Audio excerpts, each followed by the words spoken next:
Halo, ketemu lagi dengan saya di kuliah Aljabar Linear. Ini kayaknya pada video ketiga ya. Pada video sebelumnya kita sudah belajar tentang ruang vektor, apa itu basis bagi ruang vektor. Pada video kali ini kita akan belajar lebih detail lagi tentang ruang vektor.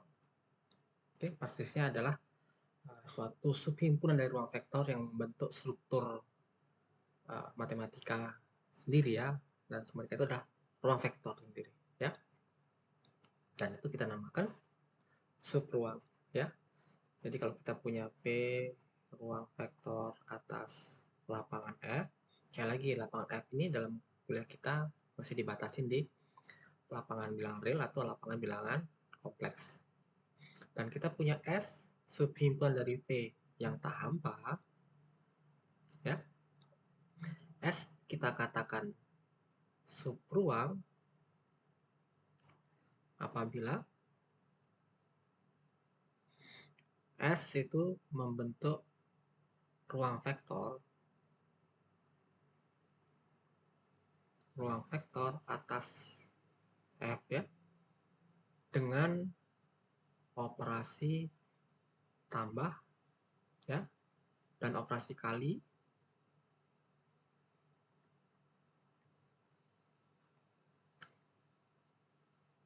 kali skalar tentunya ya, yang sama dengan di ruang vektornya ya. Jadi intinya kalau dia ada subhimpunan di mana dia membentuk ruang vektor, maka kita katakan subruang dan kita simbolkan dengan S ya, ini ya, subruang dari V seperti itu. Ingat S-nya harus tak hampa ya. Nah, gimana dong kalau kita punya subhimpunan ruang vektor ingin menunjukkan bahwa dia ruang vektor? Ya jelas kita tunjukkan berlaku ke 10 sifat di atas ya. Kalau kita ingat 10 sifat sebelumnya, nah ini ya definisi ruang vektor ya. Jadi yang pertama itu ada 4 sifat, yang kedua ada 4 sifat. Tapi sebelumnya harus dibuktikan bahwa sistem operasi tambah dalam operasi kasarnya itu terdefinisi di subruang tadi itu ya. Oke, ya ribet kan, banyak ya. Nah oleh karena itu kita punya sebuah teorema ya. Jadi kalau S itu subruang dari V apabila memenuhi dua sifat aja. Memenuhi sifat pertama adalah dia tertutup terhadap operasi jumlahnya ya. Jadi A tambah B itu anggota S untuk semua A dan B di S. Sementara yang kedua tertutup terhadap operasi kali skalar. Jadi kalau kita punya skalar dikali A itu pasti anggota S ya, apapun skalarnya ya, dan apapun vektornya seperti itu. Ya, ya selama vektornya di S gitu tentunya.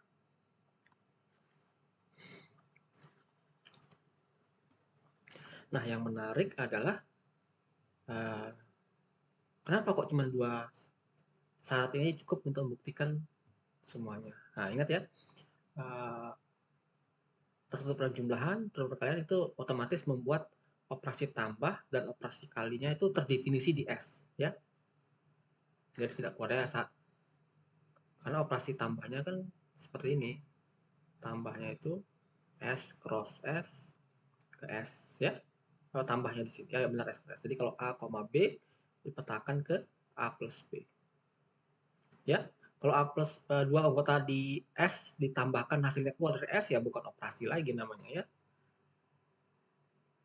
Oke, yang kedua kalinya berarti F cross S itu dipetakan menjadi dipetakan ke S gitu. Jadi kalau kita punya alfa, A itu dipetakan ke alfa A. Nah, kalau alfa A ini tidak ada di S ya bukan operasi yang kita definisikan seperti ini tentunya ya. Nah, itu adalah syarat dari ruang vektor. Jadi sudah dipenuhi dua ya. Berarti kita harus tunjukkan 8 lagi dipenuhi. Nah, kalian ingat kita kata saja ya. Nah, terhadap operasi ini ya. Nah, ini kan kalau punya sembarang unsur di V di ruang vektornya ya, maka berlaku sifat komutatif ya untuk semua V. Apalagi cuma dibatasin di S, pasti berlaku sifat komutatif. Nah, ini adalah pas udah diwarisin ya turunan ya. Jadi sifat komutatif ini yang pertama ini 1A ini merupakan sifat warisan dari ruang vektor, pasti berlaku. Demikian juga yang B ya, asosiatif ini berlaku untuk semua 3 unsur di V, apalagi cuma dibatasin unsur-unsur di S saja. Oke. Nah, bagaimana dengan ketiga? Yang ketiga, kita perhatikan ya, terdapat 0 di V, sehingga untuk setiap X di V berlaku X tambah 0 sama dengan X ya. Ingat ini harus berubah jadi S seperti itu. Oke. Nah, perlu dicatat bahwa yang jelas V pasti punya 0 ya. Dan 0 itu berlaku sifat yang memenuhi sifat ini ya. Ditambah dengan unsur mana aja, tidak akan merubah unsur tersebut ya. Kalau kita bisa tunjukkan bahwa 0 itu ada di S, maka sifat 3 ini berlaku ya. Nah, ternyata mudah ditunjukkan ya. Jadi kalau kita di aljabar linear elementer, bisa kalian cek di video saya di kuliah aljabar linear elementer ya, bahwa kalau vektor 0 itu dikali vektor X gitu, itu hasilnya 0 ya. Ya. Tapi kalau X-nya anggota S, maka kita punya sifat tadi bahwa alfa dikali X itu senantiasa ada di S selama X-nya ada di S ya. Berarti ini pasti ada di S ya. Jadi 0V itu, ini kan 0V ya, 0 di ruang vektor V, itu ada di S. Akibatnya tercapai ya. Yang ini. Tercapai bahwa 0 itu ada di S. Nah, 0 karena 0 di S itu adalah 0 yang sama dengan di V, otomatis berlaku memenuhi ini ya, akibat ini. Seperti itu. Nah, yang keempat ya, untuk setiap X di V ada negatifnya di X, negatifnya di V, ya ini ada kurang di V harusnya ya. Sehingga berlaku X tambah min X itu sama dengan 0 ya. Nah, kalau ini dibatasin di S, tentu pasti ada min X ada di V tapi ya, yang memenuhi sifat ini. Nah, sekarang tugas kita adalah menunjukkan bahwa min X itu tidak sekedar hanya ada di V, tapi ada di S ya. Kalau ini bisa tunjukkan ada di S, otomatis sifat yang keempatnya berlaku. Tapi ini jelas karena min 1 kali X itu sama dengan min X ya. Nah, karena alfa dikali X itu senantiasa ada di S, selama X-nya ada di S, karena X-nya ada di S, maka min X-nya juga pasti ada di S. Ya. Dari sifat kedua tadi ya, teorema tadi. Otomatis ini dijamin ada di S seperti itu. Ya. Nah, sementara 4 sifat lainnya itu ya ini warisan semua ya, warisan dari ruang vektornya. Jadi kita sudah berhasil menunjukkan bahwa teorema ini bahwa untuk menunjukkan dia seperuang atau menunjukkan S satu suatu ruang vektor, kita cukup tunjukkan sifat pertama dan sifat kedua. Jelas ya? Jadi lebih mudah gitu. Nanti kita coba sebagai latihan. Oke, lanjut ya.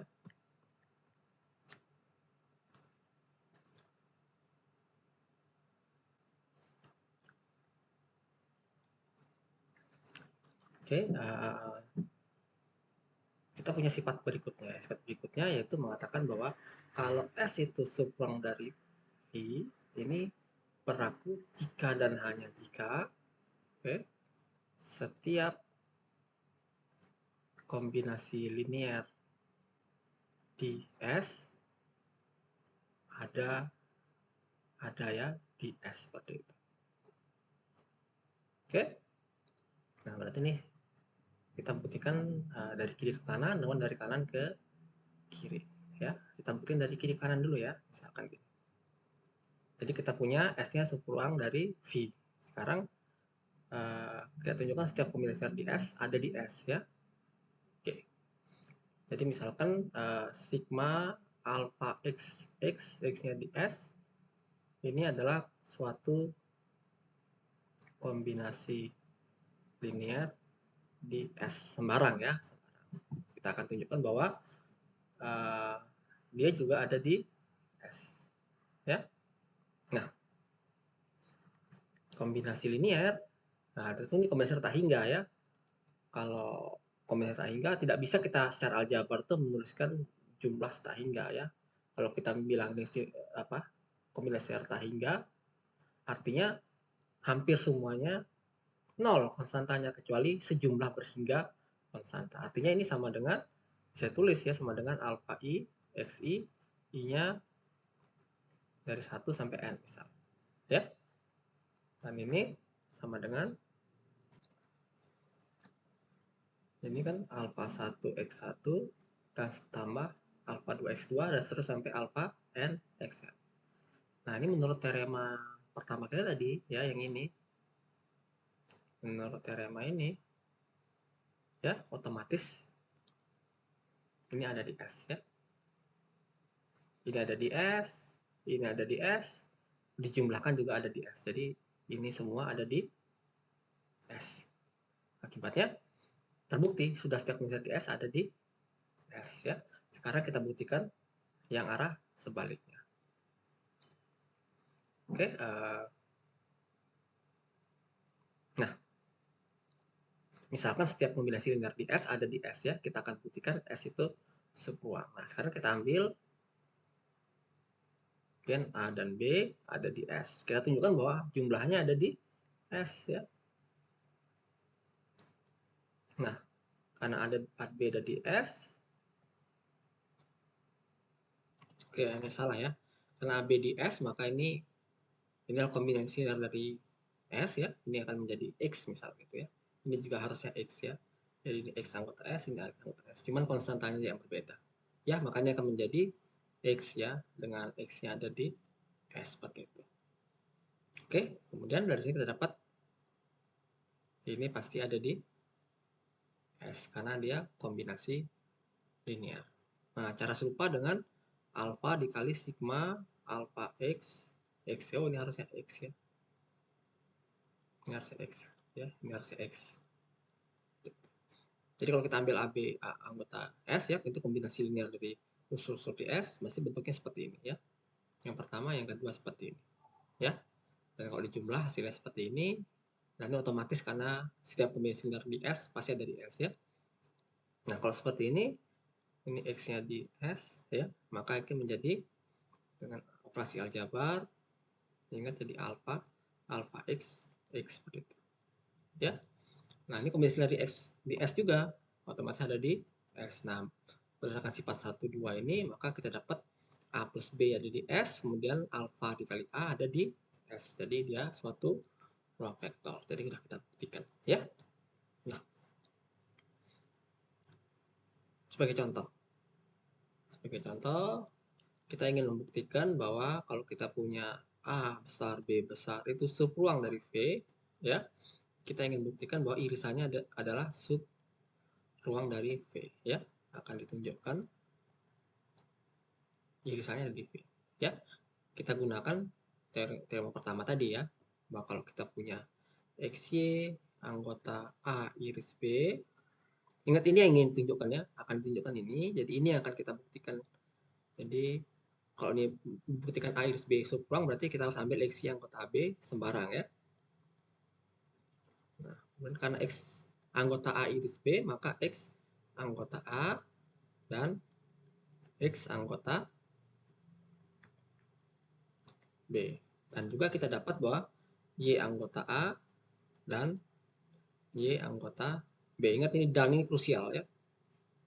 Itu definisi suatu unsur anggota A iris B, berarti unsur itu ada di A dan ada di B ya.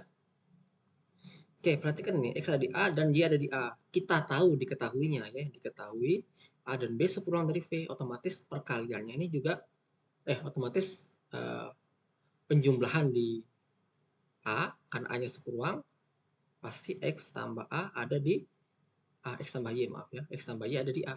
Karena A-nya subruang ya, dan XY itu anggota A. Dan karena B subruang, dan X dan Y ada di B, maka jumlahnya juga pasti ada di B. Jadi kita punya X tambah Y itu ada di A, dan ada di B.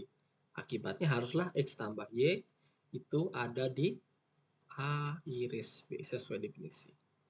Ya, jadi kita sudah punya sifat pertama, kita ingin menunjukkan subruang ya. Yang kedua, kalau kita punya X di A iris B, kemudian alfa ada di F. Nah, ini juga sama. Jadi X ada di A dan X ada di B. Tapi kemudian alfa anggota F, ya.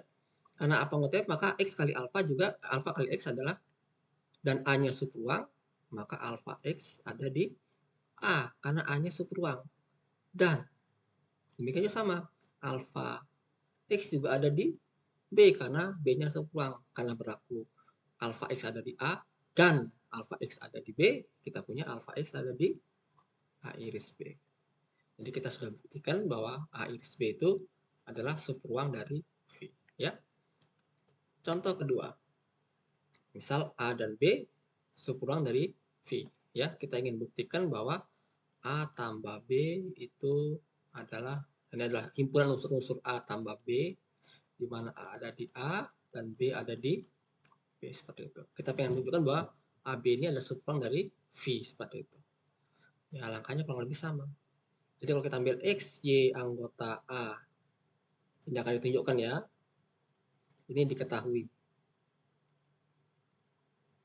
Kalau kita ambil X, Y anggota A tambah B, karena karena A tambah B yang ingin ditunjukkan dia subruang, maka kita harus ambil dua unsur di A plus B yang pertama ya. Kita ingin tunjukkan jumlahnya ada di A plus B. Karena X ada di A plus B, maka X sama dengan A1 plus B1 dan Y sama dengan A2 plus B2. Kenapa begitu? Karena unsur di A plus B bentuknya seperti ini. Penjumlahan unsur di A ditambah penjumlahan unsur di B. Ya, kita tulis indeks 1 dan indeks 2 untuk menunjukkan bahwa belum tentu sama ya. Kemungkinan besar berbeda gitu. Akibatnya X tambah Y, karena di ruang faktor berlaku komutatif ya bisa ditukar ya. Ini sama dengan A1 tambah A2 ya, tambah B1 tambah B2. Karena A-nya subruang, ini pasti ada di A jumlahnya. Karena B-nya subruang, ini juga ada di B. Lagi-lagi X tambah Y ini bisa kita tuliskan sebagai penjumlahan unsur di A dengan satu unsur di B. Jadi X tambah Y itu ada di A plus B. Oke, sudah terbukti yang pertama ya. Tinggal yang kedua. Jadi kalau X-nya ada di A, kemudian alfanya adalah skalar, ya. Sekali lagi X ada di A, artinya X sama dengan A1 tambah B1 misalnya. Akibatnya alfa X sama dengan alfa A1 tambah alfa B1. Sifat distributif ya. Karena X-nya kita ganti dengan A tambah B1. Nah, ini karena A-nya subruang, ini ada di A.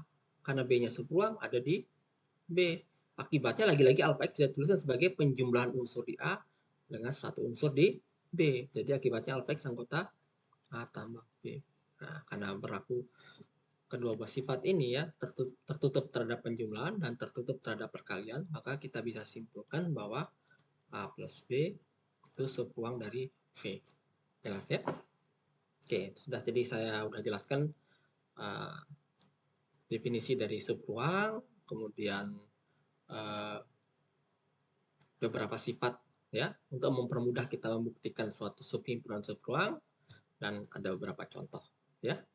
Oke, mungkin video ketiga ini sampai sini. Pada video selanjutnya kita akan bicara masih tentang subruang. Ya, sampai ketemu pada video keempat.